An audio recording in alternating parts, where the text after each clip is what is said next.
The Lauren Agee case was hastily closed by authorities, but many questions remain.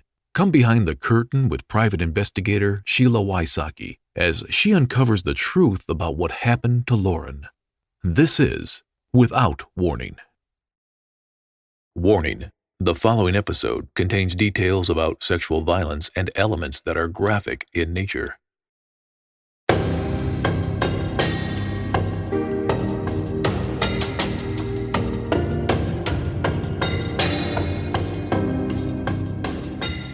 In the last episode, you were able to listen to Jeremy Taylor answer questions about his investigation. In this episode, you are going to hear the final portion of the deposition of Jeremy Taylor. Here's a preview of some of the questions you will hear and get the answers for. Did you talk to TWRA, who recovered the body? Did you determine if there was blood or evidence on the boat? Did you take photographs? How many times did you go up to the cliff? Did you ever look for blood?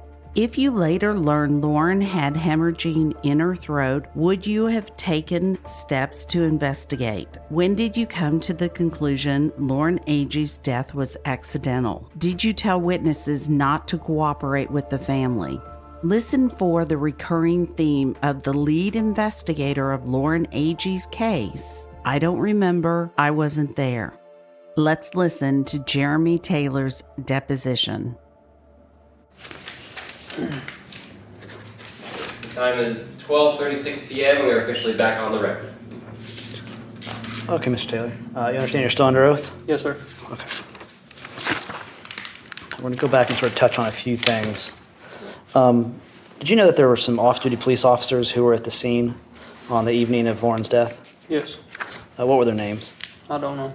If I told you they were Chris Yarchuk and Ryan Mellinson, would that refresh your recollection? That sounds right. Okay. Did you speak with them that day? No, I did not. Okay. Why not? They was out on the boat, and I didn't. I think they'd already went back to the. I don't know if they was working or what. Do you know if they were working security for the Wake Fest? I think I learned that they did. Okay. And just to be clear, we haven't talked about this, but the weekend of Lauren's death, there was a big festival at Center Hill Lake, right? Yes. That was called Wake Fest? Yes. Okay. Now, did you ever listen to the 911 calls that were called in that initiated this case? I didn't. No. Okay. Why not? I just didn't. Did you interview any of the people who had made those calls? No, I did not. Okay. Did you take any statements from individuals who had been at the marina the night before Lauren's death or the night of Lauren's death?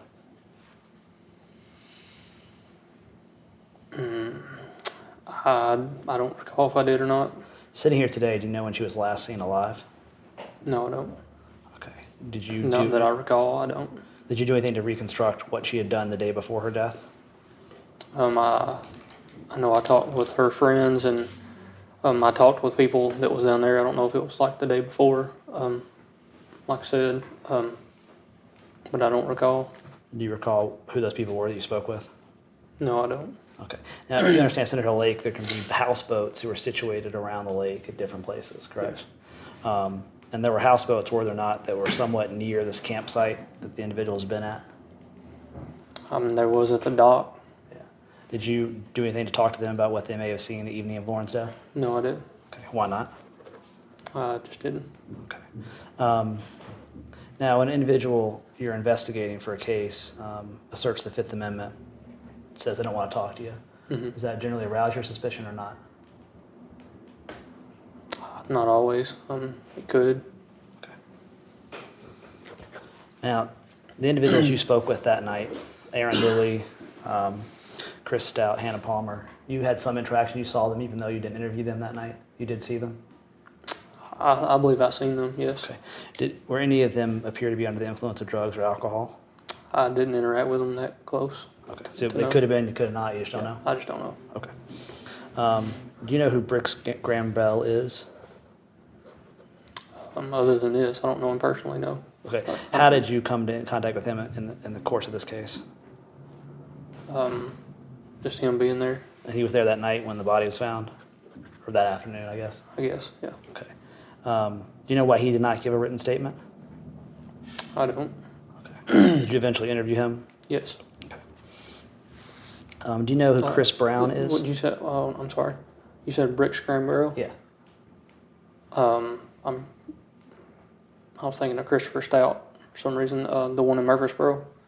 That's the one I'm thinking about. I believe I did Brick Scrambarrow. I just want to be clear on that. Okay. I Do you believe know I who did. Chris Brown is? Chris Brown? I don't. Okay. Do you know that if his name was in your reports of someone to talk to, do you know if you ever followed up and spoke to him? I don't. Okay, what about Evan Shelton? If his name was in your report, do you recall who he was or was? I don't. The name sounds familiar, but I don't remember. What about Mike Cantrell? Do you ever recall that name? I don't. What about Clint Martin? Was he someone you investigated in the course of this case? I don't recall. Okay. Now, what training, if any, do you have in assessing the currents of a lake or a river? I don't. Now, Lauren's body is not found beneath her campsite, was she? Depends on. Yes, I mean it was a bluff. It had bluffs on both sides, or Approximately how far from the campsite was the body located? I'd say within 100 yards, Okay. roughly. Can't be specific on it.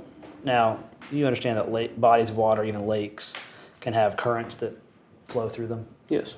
Did you do anything to investigate the way the current would have flowed around that outcropping where the campsite was? No. If you subsequently learned that the current would have taken the body into a different direction, would that have been relevant to your determinations about what happened that night? I don't know because I don't know the current. I understand, but say you learned, hypothetical question, that the current was running essentially in the opposite direction from where her body was found, vis-a-vis the campsite. Would that have made you interested in pursuing other investigative leads? Honestly, I don't know because I don't know the current. Okay.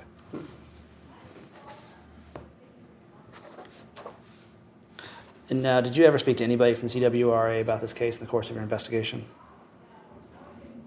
I don't recall speaking to if I did or not. Do you know whether they even took a report about recovering the body from the water? I don't recall if I did or if Robert did. And we talked about, I think that's Exhibit 2, the first one of the collective exhibit, appears to be a TWRA officer who actually does the recovery of the body of Miss Agee from the water. Yeah. But you never spoke to that officer or anyone else at TWRA? Not that I recall, I did. Okay.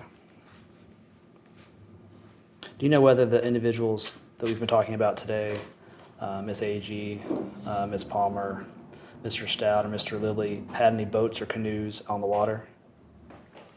I don't know if That they. weekend. If I didn't know. I don't know if they did. Do you know if they were using any boats or canoes that weekend?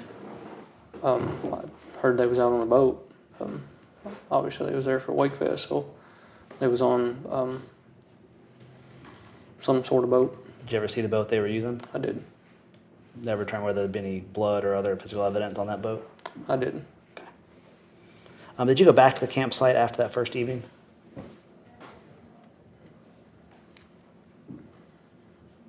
I believe so. Okay, when did you do that? I don't remember that. Was it within that same week?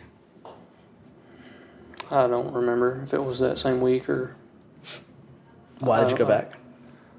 just see if there's anything that might have missed, different theories, see if we come up with anything else. So, take any photographs that second time? I don't recall if I did or not, honestly. Okay. Did you determine whether there was ever a fire at the campsite before or after you were there? Could have been. I don't remember one right off the top of my head. Okay. Do you know who Danny Fay is? No, I do not. I told you he was a TBI agent. Would that refresh your recollection? Well, the name sounds familiar. Okay. You're not friends with Agent Fay? No, Okay. Do you know if Agent Fay did any work on this case? not that I know of. You didn't have any conversations with him in the course of this investigation? Well, that's the original. That's who I thought that the Faye with the TBI is the polygrapher. Okay. Is what I first thought, but I don't. It's been a while ago, and I don't know him. So if he was the polygrapher, you talked to somebody at TBI who was a polygrapher, that might be him, might not? Yes, Okay. that sounds familiar. Now, is it clear that you only spoke with each of these witnesses one time? Mr. Lilly, Miss Palmer, Mr. Stout, Mr. Gambrell? Oh, I believe I talked to him. Well, I don't know. I don't remember if I talked to him just once or if it was setting up interviews with him. So you could have talked to them more than once? I don't remember if I did or not, honestly. Did you ever interview them more than one time? I don't remember. I don't want to tell you wrong. I'm wanting to think that we set up the interview and it didn't go through, or something was busy or something to that nature. But you didn't have any substantive discussions with these folks more than once? I don't remember, honestly. Okay. If you did, you would have had a second report or a second recording, I presume? Probably. Is there a chance you didn't? Is there a chance that you spoke to any of the individuals I just named about the case in a substantive manner and did not document it? If there was only if I was trying to clarify something that I maybe missed or anything, something like that. So you may have called them back for clarification and not documented Like that not been somewhere? in an interview, just been like, hey, is this? I don't remember doing that. I'm just saying hypothetically. Okay. I don't remember. You saw in that photograph, the front of Exhibit 2, there's sort of like a hook or some sort of device being used to pull the body out of the water, correct? It's a pole. I don't know if I've seen a hook on it. I've seen it's a I think pole if you or a kind of look, it stick. kind of goes under her leg. Maybe you'll see it closer there. Kind of like those things they have at the swimming pool, correct? Yeah, could be. But you don't have any training in removing bodies from water or anything of the sort, so you don't know whether or not that's the appropriate way to do it, not an appropriate way. I don't. Okay, I wasn't there when that happened. understood. Did you ever look for blood on the rocks at the bottom beneath the campsite? No, not specifically. No. Okay, why not? I don't recall seeing any blood on her when I didn't initially look for it. No, I was there.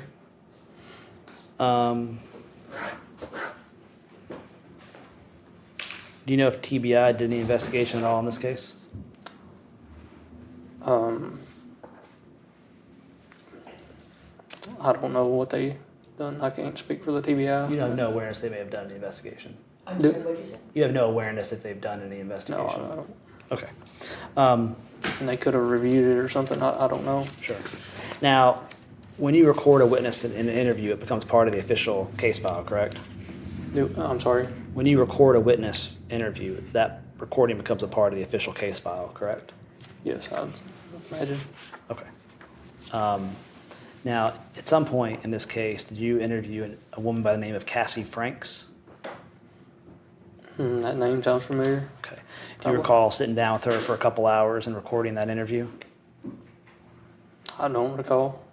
I mean, that's possible, yes. If Ms. Frank said you did that and you put her, it would be consistent for you to, well, strike that. It's consistent for you in an interview that you record to place the recording device in front of the individuals. They know they're being recorded and you ask the permission. Not all the time, but yes, I mean, that could. Okay. And if Cassie Frank said that you interviewed her for a number of hours, is there any reason to believe that that's not true? I don't remember interviewing anybody for hours, no, but I mean, for some period of time, yeah. An hour, perhaps? Could have, yeah. Okay. Do you know whether or not that recording of your interview with Cassie Franks is in the case file? I don't. Sign up for my Patreon where you'll receive the inside scoop to the Lauren Agee case as well as future investigations. Choose from 3-tier levels that include evidence such as police report, profiles, and much more, so you can make your own informed investigation.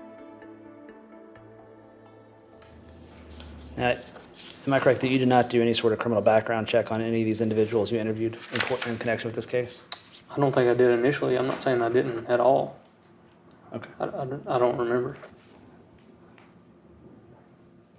Do you remember a witness by the name of Harry Elders? No. Not right off the top of my head, I don't. Okay. You have no reason to believe, do you, that anyone destroyed any evidence, tapes, or photographs in connection with this investigation? No, I don't. Okay. And I guess I've asked you again, but just for clarification, you don't know who the last individual to see Lauren alive was, do you? I don't. Okay. Do you recall Cassie Franks telling you about Aaron Lilly abusing her?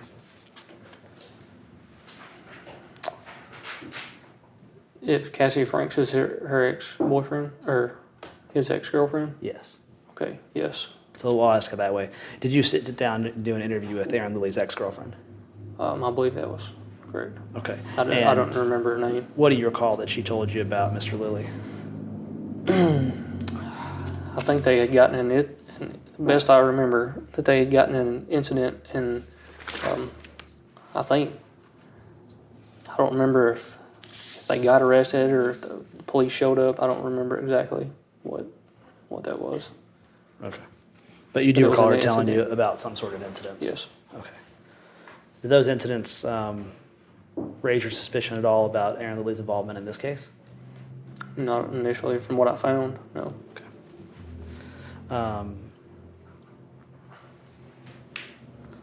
Let me go back to the medical examiner real quick. You never asked the medical examiner to do a rape kit examination, did you? No, sir. And was the first and only time you spoke to the medical examiner the phone call that you've previously testified about in this deposition? Yes, best I remember it is. Okay. And did he call you or did you call him?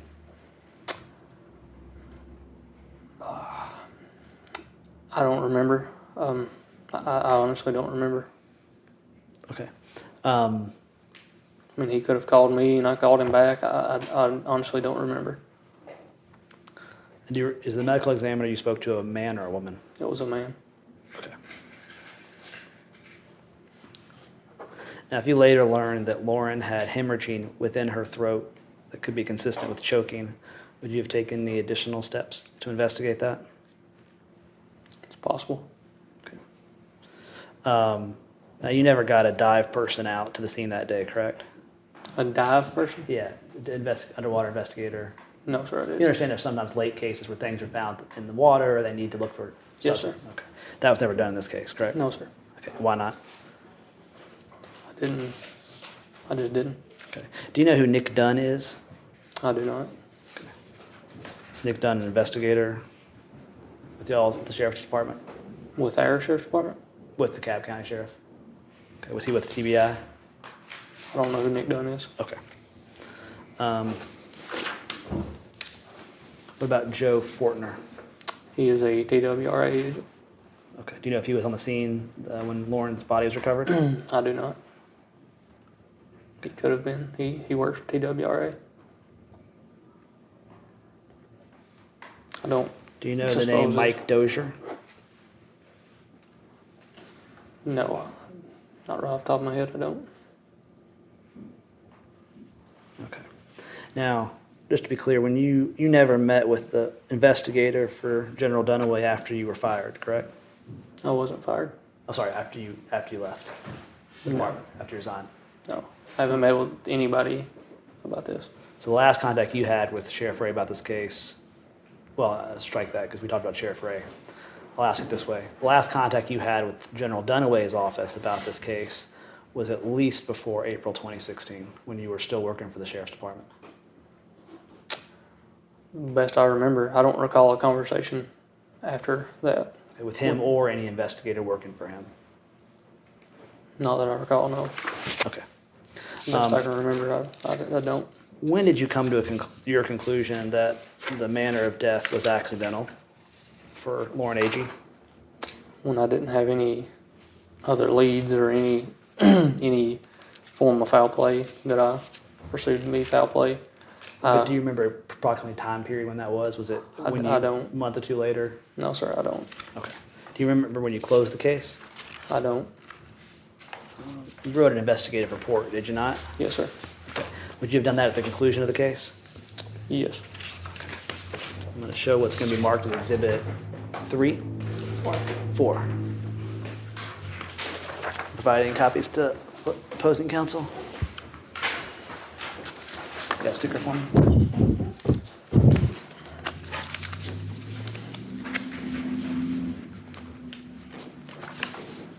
Do you recognize that, sir? Yes, sir. What is Exhibit 4? It's my investigative report. Does it have a date on it? Yes, sir. What is the date it was completed? 9/23/15. And that is when you have determined that there was not foul play? Yes. So that's approximately 2 months after the incident? I didn't determine there wasn't foul play. I determined I didn't have anything else on there. I think Yeah, there's no evidence Yes. of foul play at that point. yes. And at that point, you did not continue to investigate the case, is that correct? I didn't. Okay. Not an openly investigation, I guess. And to be clear, Not an open, I guess, pursuing. If anything else came up, if the family had anything else, we would look into it. okay. And to be clear, there's about 3 paragraphs of text there. Yes. Did you ever write a more detailed report about your conclusions than this? No. Okay. Would there be any other narratives in the case file that provided sort of the investigative thinking besides this document? Not that I can remember. Okay. You can put that away, thank you. Put these in order. Oh, no, it's fine. Okay. We'll sort those out in a minute. All right. Now, when you interviewed, for example, we'll start with Aaron Lilly. When you interviewed him, did anything stick out to you about his demeanor or recollection of events? Not that I can remember. Same question for Hannah Palmer. Anything stick out to you about her demeanor or recollection of events? No, sir. Well, let me clarify. Yeah. Stick out as in, like, that I would think it was odd. That you thought was notable? Yeah. No. What about your interview with Christopher Stout? Same question? No, sir. Okay.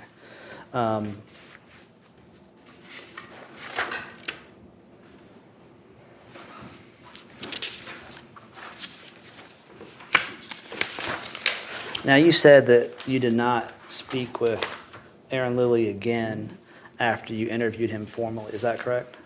I don't remember if I did or not. Okay. What would have been the occasion for you to do so if you had? I mean, like I said, I don't remember. I'm wanting to think we set up an interview and it didn't go. It was busy or something happened. There could have been another interview. Could have been a clarification. I don't remember. But none of that would have taken place after September of that year when you closed the case file? No.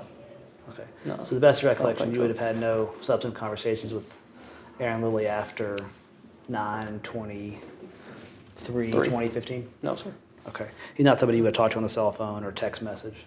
No. You would have sent any messages on Facebook or Facebook Messenger? I don't believe I had Facebook at that time or Okay. anything like that. So to the best of your recollection, there's no reason you would have had any contact with him or talked to him at any point? No, sir. Okay.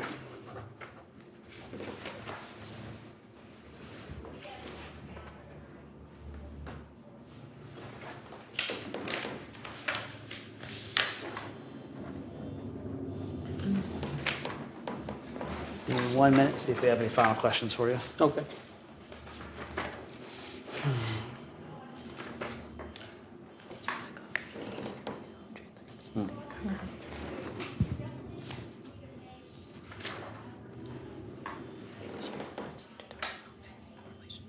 Where is that? I looked for that, but I didn't see it.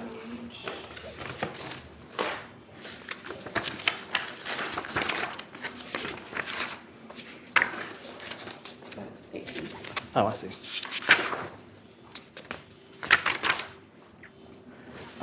Just some final questions here. At any point did Sheriff Ray, now why did you visit Sherry Smith in Hendersonville at her home? Why? Yeah. Speak with her about this case. I think they had, to be honest with you, I don't remember exactly why. We went there a few different times. I think just kind of inform them of what's going on and try to be supportive to them. Let me ask you about that. When you say we, was that you and Sheriff Ray? Me and Robert Patrick went. I want to think we went once or twice, and I know the sheriff went with me once. Okay, so you went a couple times. Sheriff Ray went with you at least once. Yes. What, if anything, did Sheriff Ray tell you about Sherry Smith? I don't recall anything. Did he ever describe her as crazy or hard to deal with? I mean, that's wanting to think. I don't remember the exact. I don't think it was crazy. It was she was wanting us to work with a psychic at one time, and I think we was thinking that was far fetched. But I don't remember anything like that. Okay. Now, were you always truthful in your interactions with the family, including Miss Smith? Was I truthful? Yeah. Yeah. I mean, and you would have never told a witness not to cooperate no. in this investigation or anything? Okay. No.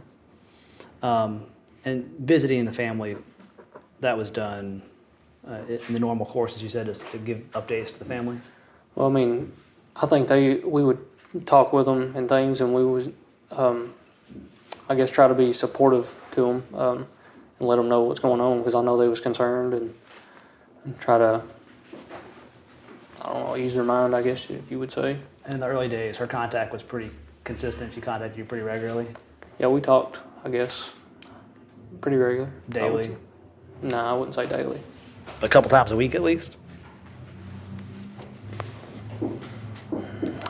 Be honest with you, I don't remember. I know I went down there a few times. I don't remember too many phone conversations. I think she asked me to work with a private investigator at one time.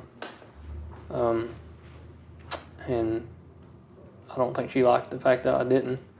Then the psychic, stuff like that. I think early on she didn't like me personally, or I won't say me personally, me as in how I was doing things. I wouldn't work with the investigator, and I wouldn't get to the psychic, and I think I tried to explain to her, I can't work with a outside investigator.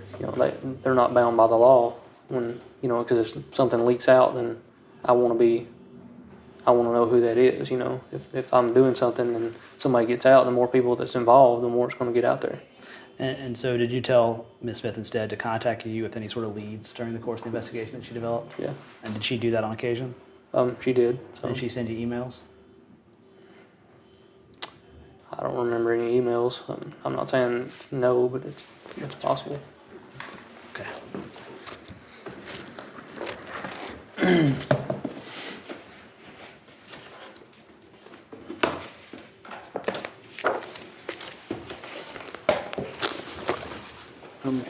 Hand you what's now Exhibit 5 to opposing counsel.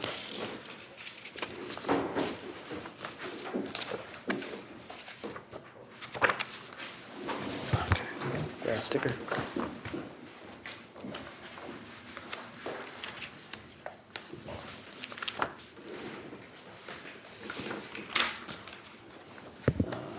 I've handed you Exhibit 5. Does that appear to be a set of emails exchanged between you and Sherry Smith? Yes, it does. Okay. Yes, I do recall this. And then she did send some of these to you? Yes, I do. Okay. Now, your email address, these are to and from is .com? Yes. And that's the one you previously testified was a personal email account? Yes, it is. Do you know why you gave her a personal email address and not the official Sheriff's Department email? We had a lot of problems with it at first, and some of the time I got locked out of it because there are different passwords and things of that nature. So administratively, your official email was kind of a pain to deal with? Yeah. Easier to use Yahoo? Yeah. But as a result, none of these are in the official case file, correct? I didn't put them in there, no. You didn't take any steps to copy out what she'd given you and put it in the case file? No, I didn't. Okay. Would you just go through and kind of front to back and just confirm if these are all emails to and from the two of you? Okay.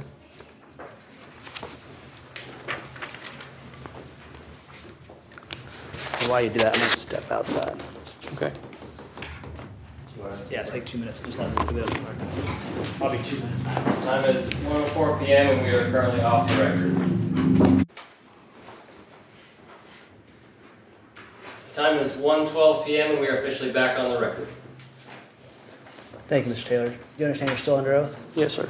You've had time during the break to look through Exhibit 5. Does that appear to be correspondence between you and Miss Sherry Smith? Yes, it does. Okay. At this point, I'm going to ask a few kind of concluding questions. Were there any questions that I've asked you that now, upon time to reflect, you would have a different answer? Not that I remember, no. Are there any questions that I did not ask that you believe are relevant to the testament, to the matter at hand? Not that I can recall. Like I said, it's been 3 years ago. So.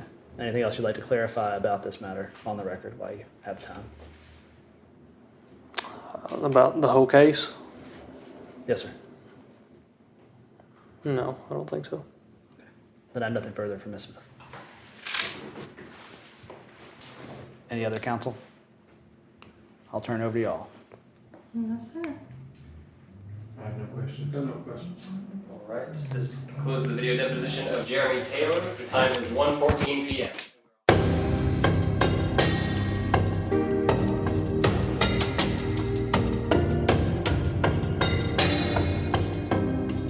Lauren's family gives their full permission for any and all details to be shared in hope that the truth will come out. If you know anything at all, call 1-888-599-0008 or email tips@SheilaWysocki.com. This is our last episode of Without Warning, the Lauren Agee case for 2018. Sheila would like to thank you for listening, participating, calling in tips, emailing, and helping Sheila. Crowdsourcing is a new way to investigate, and Sheila sincerely appreciates each and every one of you. What to expect in 2019?